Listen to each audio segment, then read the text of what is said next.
Hello, I'm Stephen Davidson. Welcome to Looking Back on a Life That Didn't Happen, episode 24, starring the brilliant Ben Norris. This show involves me talking to my guests about a life they haven't actually lived, an alternative history they know absolutely nothing about. No one ever sees the questions in advance, they survive purely on wit, imagination and nonsense, discussed, as always, in a very serious manner. Thank you very much to Ben for his time. Go and see him live when you can. He is a superb stand-up, and you can also buy his excellent comedy album, Moral Vacuum, via his website at bennorris.co.uk. On with the show. Ben, welcome to Looking Back. Thank you so much for joining us. Well, thanks for having me, Stephen. It's a quite extraordinary day for you, Ben. Elon Musk has chosen you to travel with the next SpaceX flight to the International Space Station as his first in-flight security guard. Now, you perhaps can't say too much, Ben, but is your boss, is he expecting trouble on the ship, or is it some sort of alien threat? Well, from what I understand, because of some of the other invited guests and the amount of drinking at the reception before they board the flight, I think he is expecting various fracas to break out, and I think he doesn't want to discourage hijinks because he's a hijinks kind of guy, really high hijinks in space. So he wants that kind of atmosphere, but I think he also knows that if it goes too far, it could endanger the whole project. So from what I understand, he just wants me to chin a few people if they step out of line, which is obviously something I'm more than happy to do, even though I've no experience of it. And I'm going to be honest, I don't know why I was chosen, but I don't have any combat or fighting experience, but I am very excited about a flight to space, so I just sort of agreed. What's the job title, Ben? Do you know? Well, I think in-flight bouncer is what it says on the tracksuit top that he sent me. And your other big news is that next week you are launching the Norris shorts on your website. It's a beige multi-pocket style number which you say guarantees to make you funnier. How can clothing improve someone's sense of humour? I mean, are the Norris shorts a scam? I don't think they're a scam. I think they're incredibly well designed, as well as having multiple pockets, all of which contain an amusing item. They have they're sort of crotchless, so the wearer will be sort of genitally exposed, which for most people will be enough to raise quite a bit of laughter. But if your genitals aren't particularly amusing, if they're very ordinary and not funny, which let's be honest, there's not many people who've got unfunny genitals, then you can reach into one of the various pockets and just pull out a random amusing item and base your personality around that thing. So I think in one of the pockets there's a child's, like one of those toys you make out of a cotton reel and an elastic band that you wind it up and it shoots across the floor. There's one of those. I think in one of the other pockets there's like a Play-Doh kind of product, but you could obviously make your own. You could make a life-size copy of your own genitals if there's enough. There would be enough, I think. Yeah, that sort of thing. There's a feather, like a feather bird on a spring. The ones it just goes up and down. There's one of those. There's loads of stuff that just is funny. That stuff nobody could question. No one would. You'd have to be very cantankerous, I think, to suggest that any of those things aren't hilarious, because they are. You may not have seen what I have in front of me yet, Ben, but it's tomorrow's Daily Telegraph, and the headline on the front is Ben Stumbles. Now, you're probably aware of the incident, but how on earth is you nearly falling an important enough event for the front page of a newspaper? What was happening was I'd been asked to demonstrate what a retirement home carer should do in the event of fire, and the lifts aren't working and it's an emergency and you have to get all the residents out of the home before they turn to frizzly bacon. But I'd been asked to do this on a visit to Buckingham Palace, and I shouldn't have gone along with this really, and it was a journalist's idea, and before either I or the Duke of Edinburgh had a chance to think it through, I had him in a fireman's lift and was jogging down the main staircase of the palace with him quite he was quite angry, and because I think he forgot, he's quite an old man. I think he's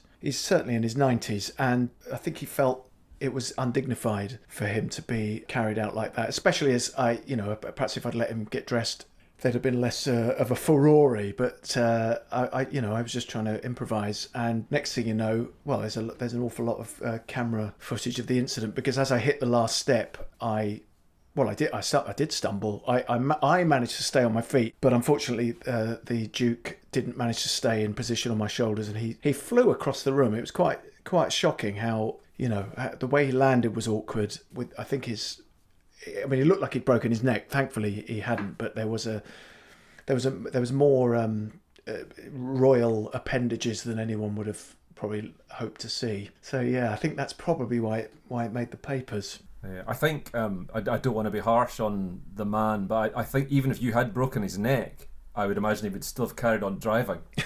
he's an amazing driver, isn't he? Because he can't do it.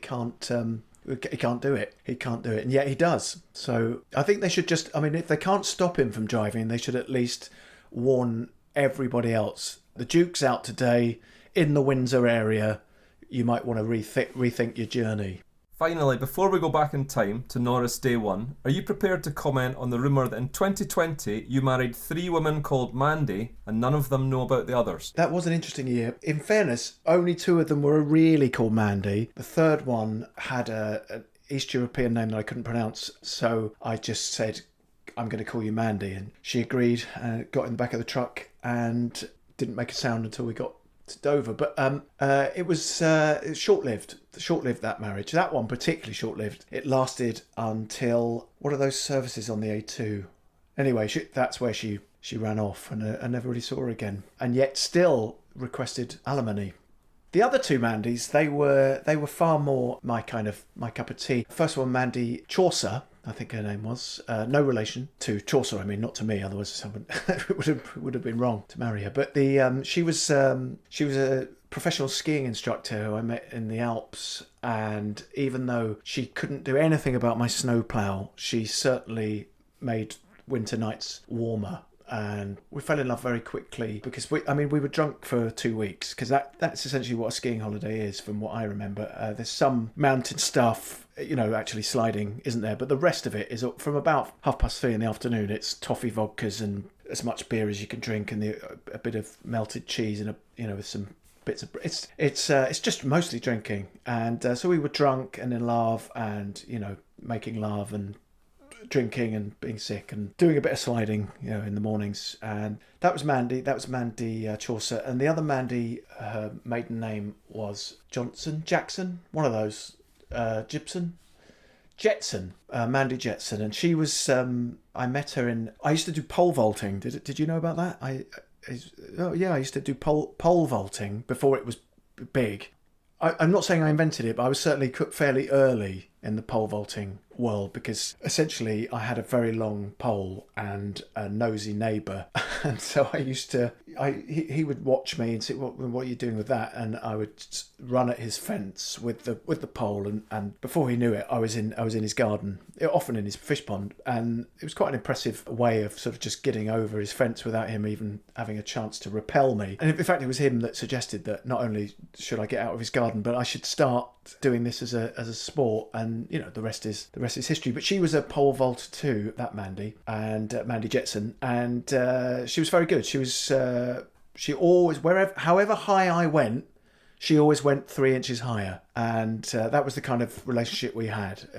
I would give her 3 inches, she would give me 3 inches, and seemed to work out quite well until it didn't. She eventually left me for a Russian speed skater. Yeah. What was he called, Ben? He was. I didn't know him well enough to know his name, but it was something like, I think. Oh, it was Dimitri Brick. Dimitri Brick, I think that was his name. Right. Yeah. That was actually quite. That answer was not what I was expecting at all. I'd assumed that you were married to 3 women at the same time. When the way that you've described it there, it was basically 3 romances that naturally started and then died, and then ended up with you as a pole vaulter. It's quite romantic. I possibly didn't explain it properly in that case. I'm ashamed to say these relationships were running concurrently. Is that the right word? Yeah. They were, because in fairness, I didn't, when Mandy, East European Mandy, ran away, I'd almost forgotten about Mandy Jetson, but things had broken down a bit, but we were still technically married. I think she'd probably met the speed skater guy by then, but we were still living in the same garden, and we lived in a friend's garden. And of course, the other one was the other Mandy was technically an affair. So anyway, none of them knew about each other, and I think that's the reason I wanted them all to have the same name, because I knew it would make text messages far more difficult to incriminate me, because they would always say, "Love you, Mandy," and no one was any the wiser. Okay, Ben, the time has come. Are you ready to put your life's clothing in the tumbler of analysis and return with me to revisit your murky cesspit of a past? Yes. Excellent. You're born Benjamin Turquoise Norris in May of 1970 to rock star Mick Jagger and future Director General of MI5 Stella Rimington. How did those guys get together? I think Stella Rimington, as well as being the director of the MI5, was a huge darts enthusiast. And not many people know about Jagger's fascination with darts, but he loves it. He would often be at the Lakeside Country Club in Frimley Green, technically. He'd often be there with a group of his sort of rock and roll mates, and they had, one of those big long tables. They would drink all day, and 180. They would do all that stuff. And I think Stella Rimington was also at the. She was always at the Lakeside, huge fan. In fact, I think she had been a semi-professional darts player herself earlier in her life. Jagger, of course, she knew who he was. He wasn't so familiar with her, but they were at the bar together. Jagger was buying quite an expensive round. He had about 18 guys with him, and asked Stella, did she want one? He thought she might as well have one as well, and she said, I'll have a baby sham. And their eyes locked over the arrows, and it was very romantic, and from what I gather, they've been inseparable ever since, apart from the separation. And is it true, Ben, that Mick didn't ever used to put flights on his darts? Yeah, it was quite eccentric. He believed that they slowed the dart down, which of course they must do, I suppose, by their very nature. They must slow it down a little bit. But they also, as we explained to him over and over again, the flight, I mean, it's almost, there's a clue in the name, it helps the dart get from the hand to roughly on the board, position on the board that you were double top or whatever. But Mick was like, it's too slow. They're too slow with those on. I'm going to just go without flights. And as a result, I think this is true to this day, he's never actually hit the board at all. He's hit a few opponents, he's hit a few commentators, and he even hit a woman in the front row once, and that cost him an awful lot, but in compensation. But he stuck with it. He was like, flights, no, too slow. And he's a stubborn man. He's one of those guys, he can't admit when he's wrong. Like we once said to him, did you steal this music off Black American people? He wouldn't have it. He said he came up with it himself, that whole sound, which I think is a dubious thing to suggest.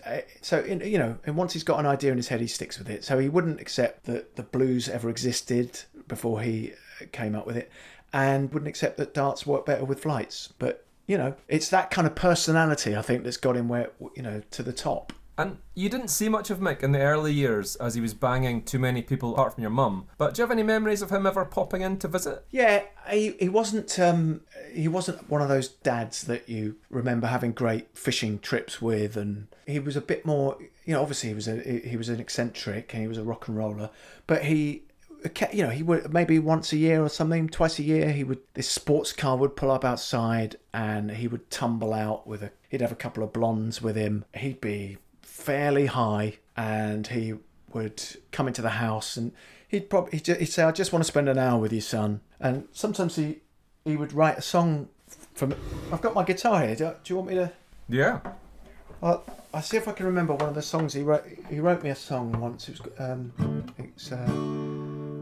hey son, I thought I'd forgotten you, but how could I do that?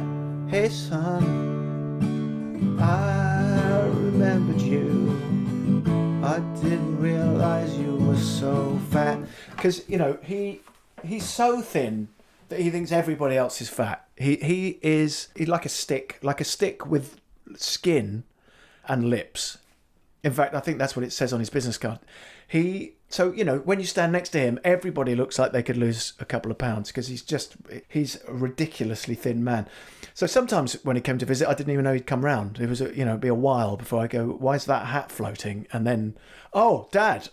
So, yeah, maybe, twice a year I'd see him. He'd come round with some women. He'd be high. They'd be drinking all our booze. My mum would be crying upstairs. And he would write a song for me and then he'd leave. And what age were you when you realised your mum was in counter-espionage? And how did you discover it? Well, I think I was probably about 9 or 10. And she often missed important events for me. And I was brokenhearted because obviously I had a father who was close to useless and a mother who she was a lovely mum and everything. She just didn't turn up at things. So I got the... not the main part, but one of the main parts in the school in the nativity. I was one of the speaking kings, I think it said in the script. So I think my line was, "It is written that a saviour is to be born," and that was my line. But I was really excited about it. And Mum, when you come out, it was a few days before Christmas Eve. It was the last day of term. It was the nativity. There was a big buzz around the school. Possibly even some acting agents were in there. And I looked out. You look out, don't you, when you're a kid, to see a face that you recognise. And I didn't. There was no mum. Mum wasn't there. And I was heartbroken. And when I finally hitchhiked home that night, I was very late. And Mum was she was in the cupboard under the stairs, and it looked like she was tapping into like Morse code into because this is pre-internet. This is pre. Phone technology, mobile phone technology. So she was communicating somehow with someone somewhere, and it was only later on that I found her notes, and it was all in. Well, I assume it was Russian. It wasn't English. I asked her what was going on, and of course she couldn't tell me. She's never really explained it because apparently she signed something that says she can't. So I've accepted that I've got that kind of... I've got a distant mother who may well work for the Russians. And did she have any gadgets like watches that fire bullets? No, but she did have... I remember this. She had this pair of like stilettos, and I just loved walking around in them. Loved it. No, she had this pair of... Well, they were like dance shoes. Like tap shoes, I suppose, and on the bottom of them they had these kind of plates of metal on the bottom. But if you tapped in a particular rhythm, like that, they could fire like a bullet, but it was like a dart. But of course, she was very influenced by my father, so there was no flights on it, so it was very inaccurate. If you met somebody that you felt you should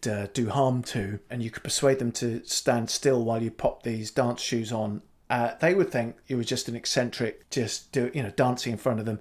And the next thing you know, this dart would fly out the front and then embed itself sideways in a wall, causing no one any particular harm. But she had a hat with like a roller blind at the front, like a roller blind. Yeah.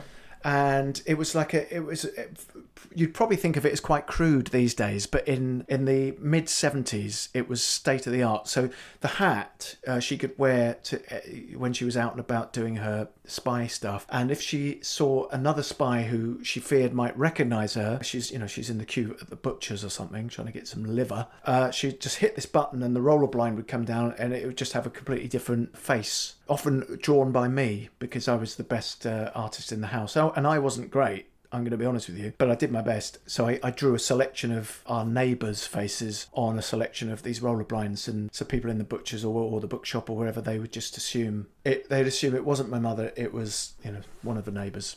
It seemed to work. Stella was hoping that you were going to be a chip off the old block, and so she sent you to a local spy school called Basildon Bond Primary, where you met and befriended the Chuckle brothers, a young Jim Davidson and Shirley Bassey. What were those guys like to have as schoolmates? Oh, so...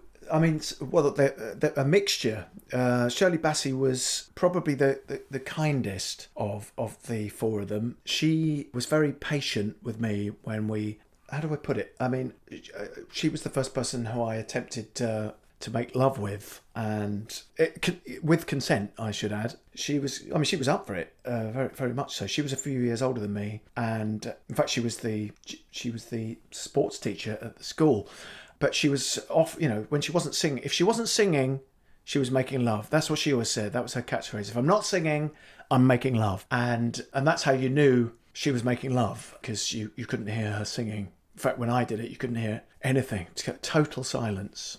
Total silence. And Jimmy, as I called him back then, Jimmy Davidson, he was, I'm going to be honest, listen, this might surprise you, but he was quite a tragic figure back in school days. He wasn't a natural spy. I don't know why his parents even thought he was. I don't know why they sent him there, but he was rubbish at spying. In fact, because he couldn't keep his mouth shut. I mean, there's one thing he couldn't do. It was keep his mouth shut. He was always telling people everything he'd ever learned. Every secret he'd ever been told, he was straight down to the common room, the sixth form common room, and just telling everybody. And the Chuckle Brothers, great company, always great company. They were always nice to me, to you, and no, they were good lads. They had their own style even back then. They were pretty good at spying. I mean, they always went round together, and they looked kind of similar. I mean, one was 4 foot tall than the other one, but that didn't seem to matter. They would often pretend to be the same person, and the second time they would meet the foreign agent, they would just make some excuse about being why they were shorter or indeed taller. And yeah, people seemed to accept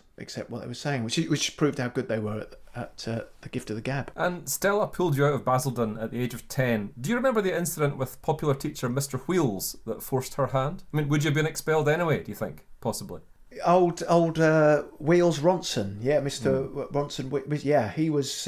Would I have been expelled anyway? I mean, I always thought that's how it would end. I didn't know how, but it turns out, of the many things they did encourage us to experiment with, obviously they were fairly shocked when it was disclosed that I'd been in a very tempestuous sexual relationship with the sports mistress, and but that wasn't the incident that caused the expulsion. I mean, it caused some expulsions of another type, but the reason I was thrown out of spy school, Mr. Wheels, he found out that I had been selling skateboard components, which I used to make myself. I was very interested in all forms of rolling, down hills and things. So I used to make and improve on skateboard parts, but I had set up a little shop at school, and I was selling trucks and wheels and bearings and grip tape, and it was decided that wasn't right for the spy school, even though I thought it was absolutely right, because a spy on a skateboard is a more efficient spy. That's how I put it. But you weren't allowed to have any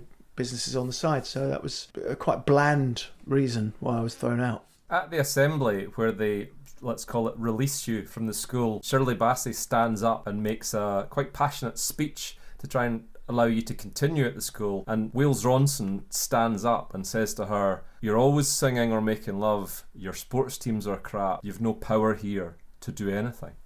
Were you must have been emotionally touched by the fact that she stood up for you, but accepted that it was a fair cop? It was a big moment, because even though I think I had been an unsatisfactory lover, I don't think that's what she wrote in my report, but she still had this sort of residual fondness of me, I think, and it was heartbreaking to see her standing up for me in that moment, and of course it meant she also lost her job, but that turned out to be a godsend for her, because within weeks, I think she was on the Royal Variety performance, and I don't know.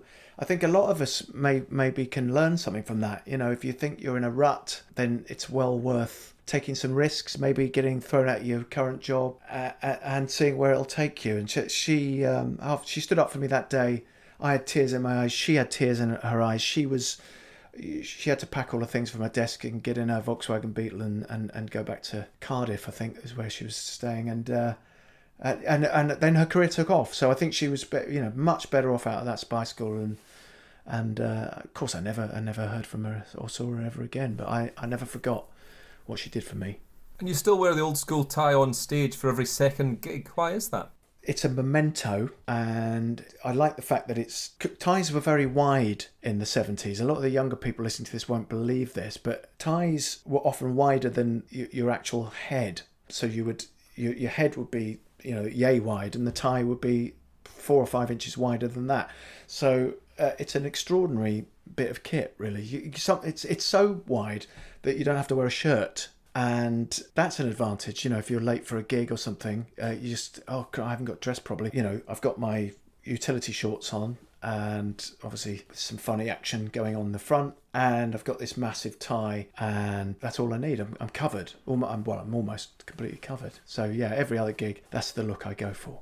And you spend the 2 years between little school and high school helping to build a £20 billion nuclear plant near Suffolk. What was your role in that? First of all, I had to find an appropriate location. So they brought me in originally as location manager, which meant just driving around Suffolk on my Honda C70, looking for areas far enough away from a dense local population for such a nuclear power station. And eventually I found the perfect place. I mean, it was closer to the amenities than I perhaps would have liked, but also very convenient for the staff who worked there, because, it would mean that in a lunch break they could go for a swim at the local sports centre, which was only a couple of minutes walk away, or indeed drop their kids off of school, which was very close, and not be late for work. So in the end, it was decided that this nuclear power station should be right in the middle of the village of Charving Hoe. And there was a lot of pushback from the locals, a bit of a NIMBY situation there. They didn't want it. They said it was too close. In fact, it's so close I had to buy up some of the properties and build on top of them. But they were very well compensated, and in the end, because there was so much unemployment in that village and the surrounding areas, they were just happy to work at the nuclear power station. So that was it. I founded the place. And then that was so successful, they brought me in as safety officer, which basically means I have a Geiger counter, but it's sort of stitched into a boiler suit. So the whole boiler suit lights up when it detects radiation. So I just walk round, and every time it lights up, I say, oh, it's a bit hot here, and somebody else makes a note of where I was standing. And that's what I do all day. That seems to have done the trick for the last few years, with the added advantage of when I get home, I rarely have to turn the lights on, because I just seem to light up every room I walk in.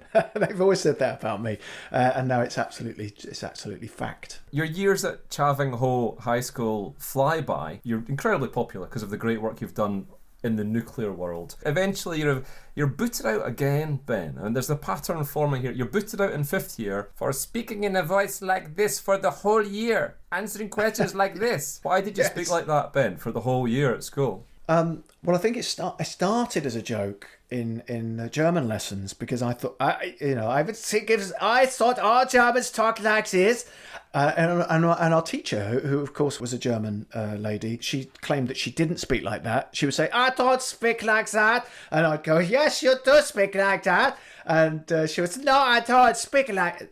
She was starting to sound more Argentinian or something. But anyway, she got angry. But I was stuck with it. Once I got a reaction like that from a teacher, being the kind of kid that I was, I just I'd be in the dinner queue going, I will have some Brussels sprouts. And other kids would be like, what are you doing? I'd be like, I am just simply talking in a normal way. And it became so addictive that I didn't even realise I was doing it. I'd be like, goodbye, Mother. And she would be under the stairs tapping away.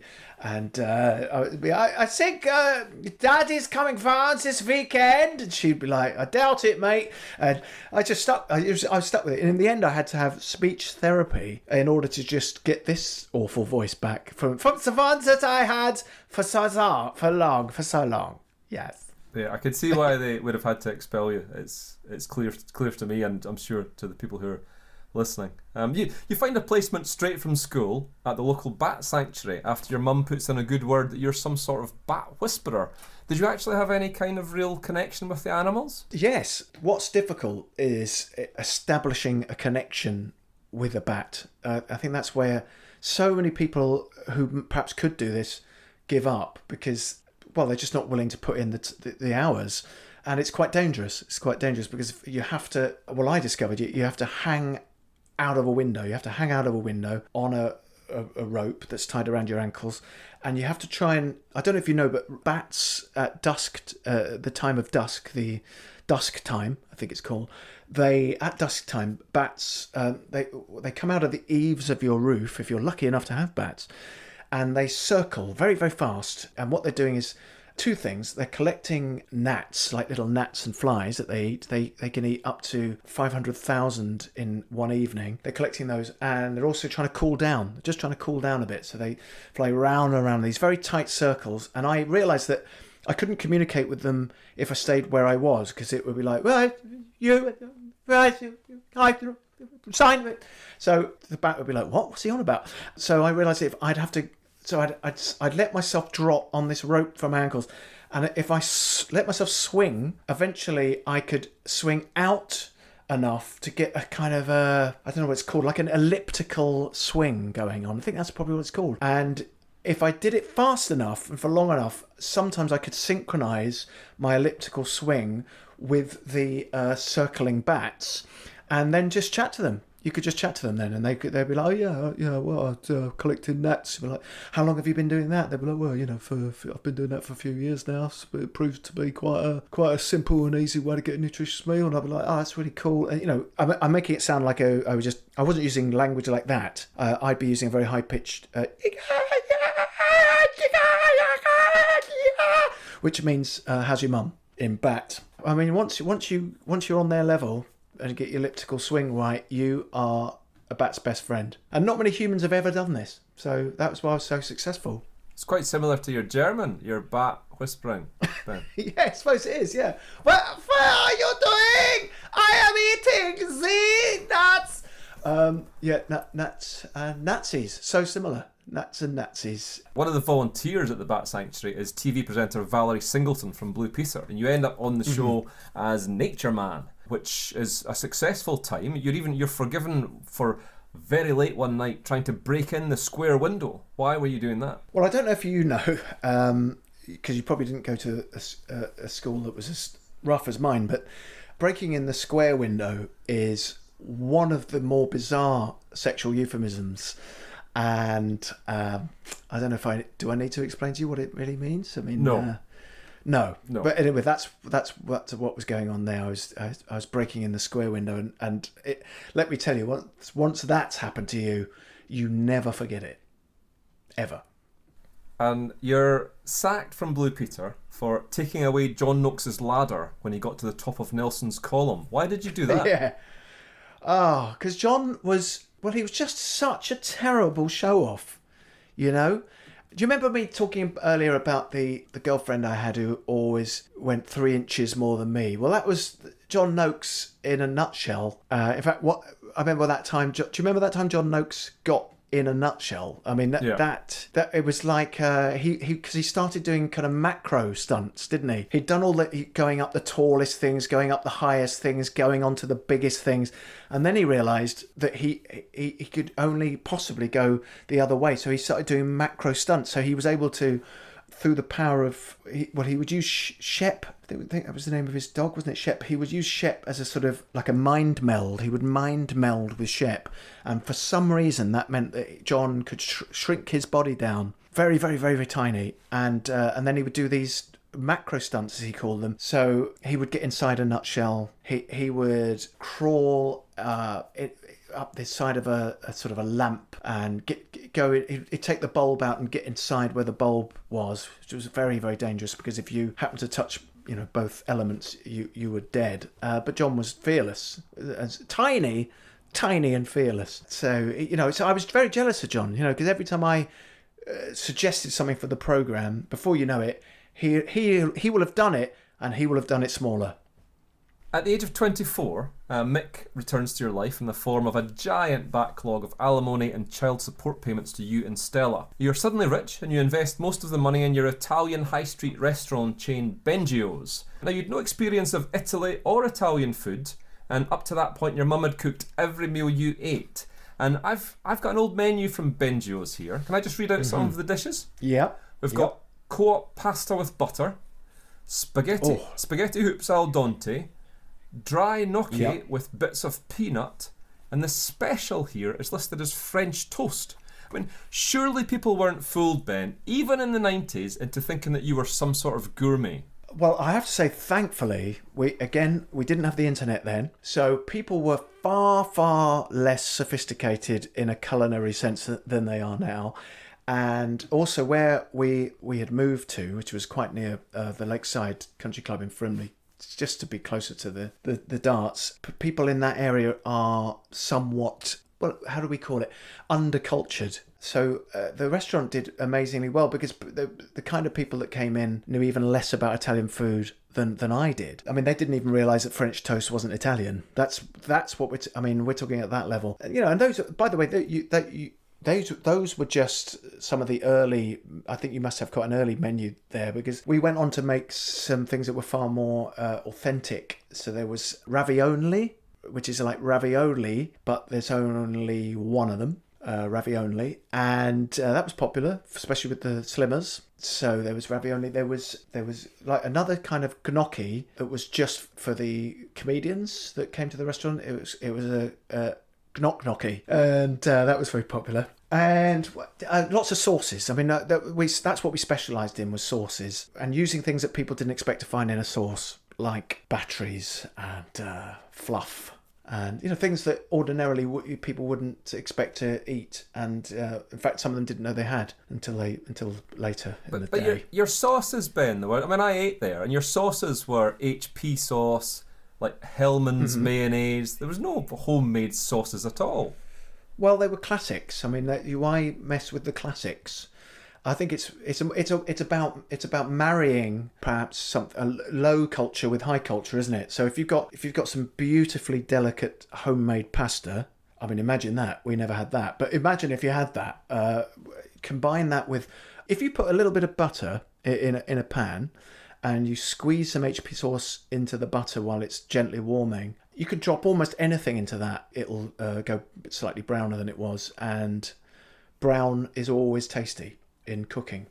And if you don't believe me, try it. Gordon Ramsay eats there, Ben, in 1996, and although he's disappointed by the food, he becomes obsessed with you as a person and your style. He starts wearing the red earring. I know you always wear a red earring, and you overcome a kind of tricky patch at the start, and you become firm friends, and you launch the huge charity spectacular Bruschetta Aid concert. Can you tell us a bit about what you were raising money for? Well, the bruschetta is, to those of the uninitiated, I'll explain. It sounds remarkably simple, and it can be because essentially it's toast with raw vegetables on top. I mean, that, you know, you chop up tomatoes, red onion, maybe you rub a bit of garlic, a garlic clove onto it, and drizzle olive oil.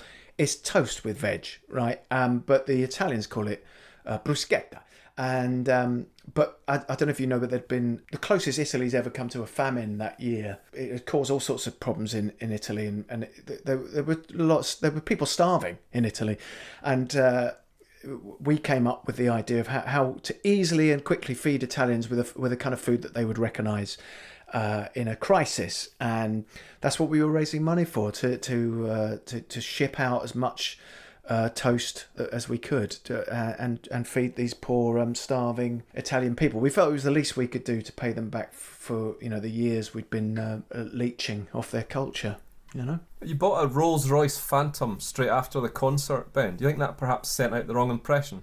Well, yeah, because I regretted it immediately. I wish I'd bought a real car, but the idea of having the ghost of a car was just too exciting for me to turn down. And I met a guy who is no longer with us, sadly, but Derek Acora. I don't know if you remember him. Yep. But he was I think he was one of the only Scouse mediums in the world, because you know, they'd all be large. He was. That was my little joke there.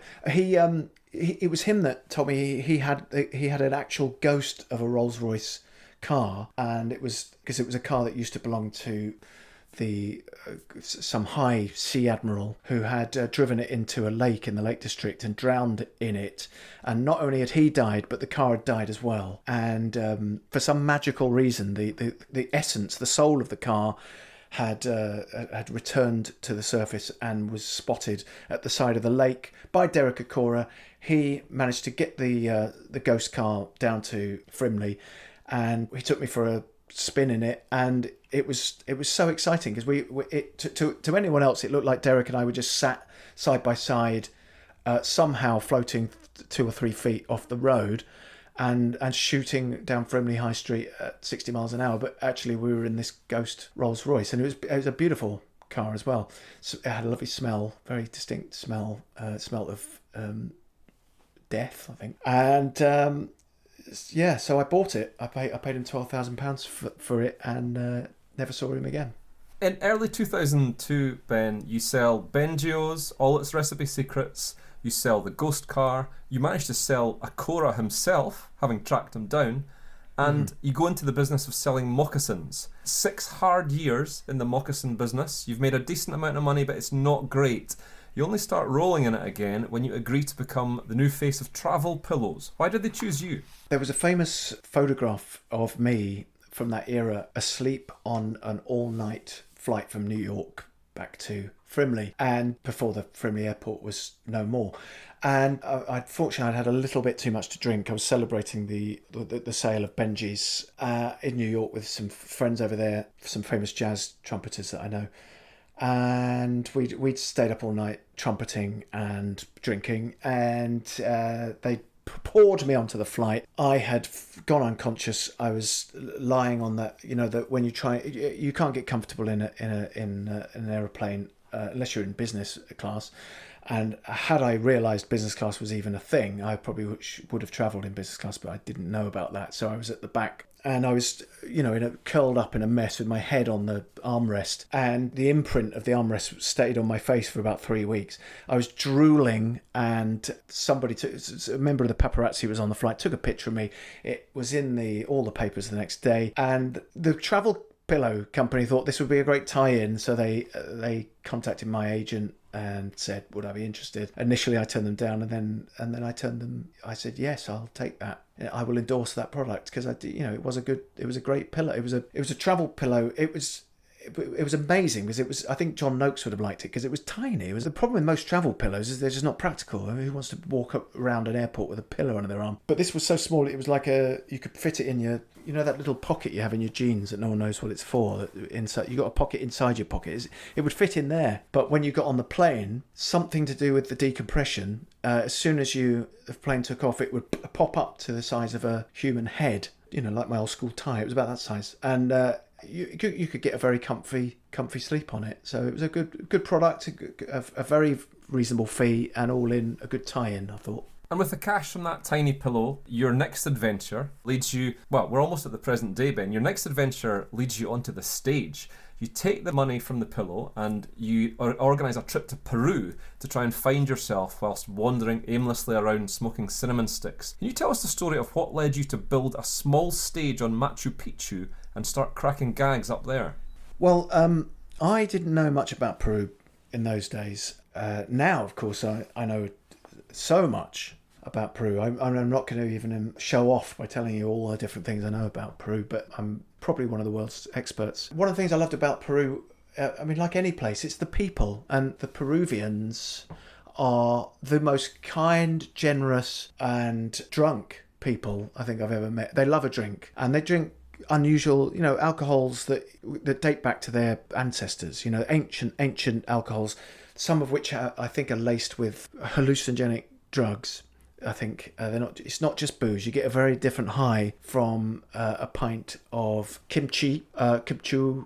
It's one of my favourites, and it was. Oh, you get a real buzz off it. I mean, first of all, it was a bit like strong supermarket branded lager. That kind of, get a real buzz off it. And then, before you knew it, you would think you were someone else. So I would often think sometimes I thought I was John Noakes, and I'd try and crawl around in a woman's shoe, much to her horror, because I was still full size, 13 stone man. Other times I would think I was Lizard, and I'd run up walls and things. It was amazing. I had an amazing time. I can't remember much of the detail, but I just thought everything was funny. When I was in Peru, everything seemed funny. If I was in Peru drinking that particular drink, everything was funny. So why not go for the stand-up thing? And there wasn't a history of stand-up in Peru. I think there was only one other stand-up, and I used to get him to compare the gig. Put some flyers out. There was always a good crowd. I'd have 60 or 70,000 people, and I did it all in Peruvian because I was fluent by then, and I'd worked out what made those people tick. Can you tell us a gag in Peruvian, Ben? Do you remember any of your set from those days? Well, I could, but you wouldn't understand it because it would be in Peruvian. But I mean, shall I just go for any? Yeah, please, yeah. Okay. Well, one of the most popular ones. Okay, so it was Hachafolo Makitama Saholama. Yeah. Shogama Sho Finsala Hompa Quintalo. Yeah, it's a good one. Absolutely kills. That one kills. And later on, it was stolen off me by a mainstream British comic, and I won't name the names, but that happens. Fortunately for you, Don Ward of the Comedy Store happens to be on a holiday in South America, and he spots you in action. Can you remember his first words to you up there? Yes, he said, "Where's the bar?" I think is what he said. He mistook me for a member of staff. But the second words he said to me was, "That was some of the best stand-up I've ever seen." This was about an hour later after I'd come off stage. He apologised for thinking I worked at the theatre, and it was just he bought me a drink and sat me down and said, I can make you massive. And I said, actually, the irony is I'd rather you could make me tiny, because then I could compete with Noxie. He didn't get that, so we moved on. Anyway, the point is, he became, first of all, a big investor in the club in Peru. He put the famous Comedy Store logo, that was shipped over, and we had a big neon version of that, but with the Comedy Store in Peruvian, so it just said Flaga de Mujer. And he flew me back to London, and I became like a resident compere at the London gig almost instantaneously, and well, the rest is history. The rest is history, Ben. Small shows, arena tours, and at one point packing out the Grand Canyon with fans. How was that gig? To be honest, I was gutted because there was 25,000 official tickets, but on the night we counted at least 40 or 50,000 people, many of whom had brought their own fold-up chairs. So it was very difficult to work out where the official ticket holders ended and they started, because there's only one main brand of fold-up chair in that part of America, and it's the ones we'd bought, and it was the ones that the imposters had brought with them. And it seems that we'd been the victim of some appalling very early online ticket touting disaster for us, because we'd made a chunk of cash already, but there wasn't what would have been a very nice, intimate gig with just 25,000 people in the Grand Canyon. With 40,000 people, it was just too big. It was just too big. We had the big screens and everything, and I had the little mic, the skin-coloured mic, sellotaped to my forehead, and should have been a bit further down, really. So I had all the accoutrements of the bigger gig, but 40,000 was too many, and there was a big fight broke out as well about halfway through the gig, and some of the people who had paid and some of the people who hadn't paid were boasting that they hadn't paid, and huge fight, not enough security, quite a few deaths. A few people fell off the top bit, because there were people, obviously most of us were in the canyon, and some of the latecomers weren't allowed in, and they were watching from the top bit, the whatever you call the top of a canyon, and some of them fell in, and not my proudest night, if I'm honest. So life is now chicks galore, a place on the English over 40s pole vault squad, your own brown private jet, and a bank account larger than God. We finish now, Ben, with the stand by or catch a ship section. I'm going to read out things that you've said in the past, and you have to embrace them once again or distance yourself by saying stand by or catch a ship. Are you ready? Yeah, I think so. Yeah. Number 1. I buy eggs every day even though I hate them and all they stand for. Stand by. Number 2. Some of the characters in cartoons are real people who are trapped in an animated prison. Definitely stand by, because that's been proven. Number 3. I would wear gold pendants more if they made real gold shoes more affordable. I'm going to catch a ship on that one, because I think I said it, but I don't feel that anymore, because I think gold is a bit passé. I think if you want to wear jewellery now, it'd be better and cooler to make it out of Bitcoin. Number 4, Boris Johnson is an exceptionally tall man, almost a giant. I'm going to catch a ship on that as well, because when I said that I'd never met him, and now I've met him, he's decidedly 5'11". So that's neither tall nor short, is it? It's blandly average, which is him too. Number 5, final question. The knife and fork combination should be available to men only.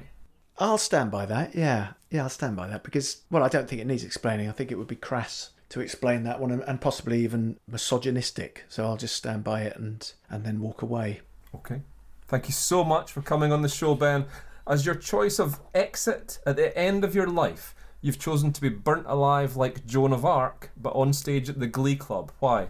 Well, yes. Well, the Glee is obviously one of my favourite venues, and to finish a show at the Glee Club in flames, I think it would be very hard for any other comic to better that, wouldn't it? Because I've seen quite a lot of people smash that room, but never have I seen people running for the fire exit screaming. And that's, I think, how you want to leave an audience. You want to leave them in fear of their lives. So it's an ambition that I hope to fulfill one day. But if I can do it without endangering my life. And just as a point of order, Ben, are you just being burnt at this gig, or will you be telling gags for as long as you can before it gets too sore? I think I'll definitely try and do the burning gags thing. I think that will add an element of fear and danger to it, and it'll be interesting to see what one might improvise if one is actually smelling one's own flesh burning. Yeah.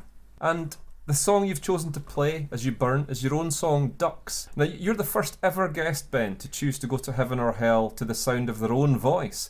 Why have you chosen your own tune instead of perhaps Bob Dylan? Well, you say perhaps Bob Dylan. I mean, that is a close second. I mean, it might even have been a first. I love Bob, and Freewheelin' is... I don't know if you know, but he's done a new version of that called Freewheelin', and it's just about the fact that he can't always decide when he's going to wee anymore. But I love Bob because I did meet him, of course, with Dad. One of those times Dad came around when he didn't just have other women with him, he had Bob with him, and Bob was, as you might imagine, he was quite surly, and he also left something in our toilet that was impossible to flush and even more difficult to describe. So when I think of Bob, I no longer think of all his fine work. I think of something that had to be chopped up and thrown out the window. So I decided to go with one of my own songs. I think it's a hit. It hasn't been and won't be, but it should be. Ben, thank you so much for joining us on Looking Back. We wave farewell to your life at the end of that burning set as your body smokes to the sound of Ducks by Ben Norris.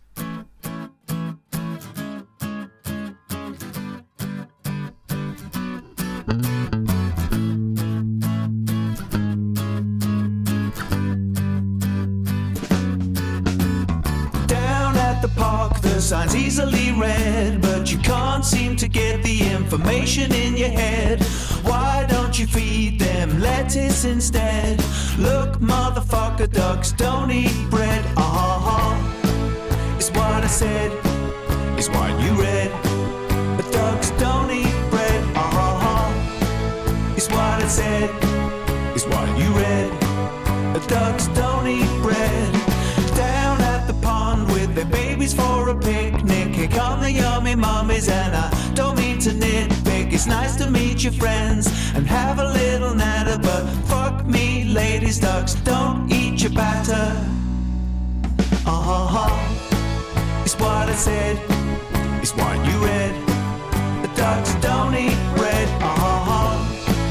It's what I said, it's what you read. The ducks don't eat bread.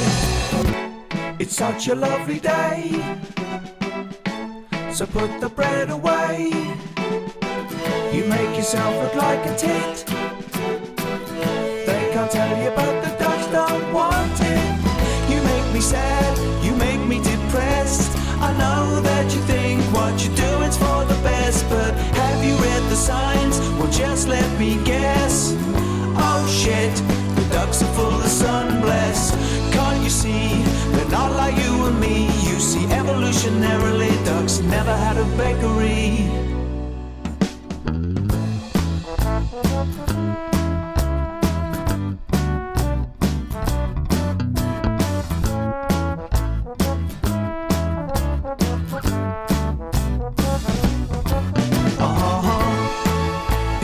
said. It's what you read. The ducks don't eat bread. It's what I said. It's what you read. The ducks don't eat bread. It's what I said. It's what you read. The ducks don't eat bread. It's what I said. It's what you read. The ducks don't eat bread. It's what I said. It's what you read. The ducks don't eat bread. It's what I said. It's what you read. The ducks don't eat bread. It's what I said. It's what you read. The ducks don't eat bread. It's what I said. It's what you read. The ducks don't eat bread.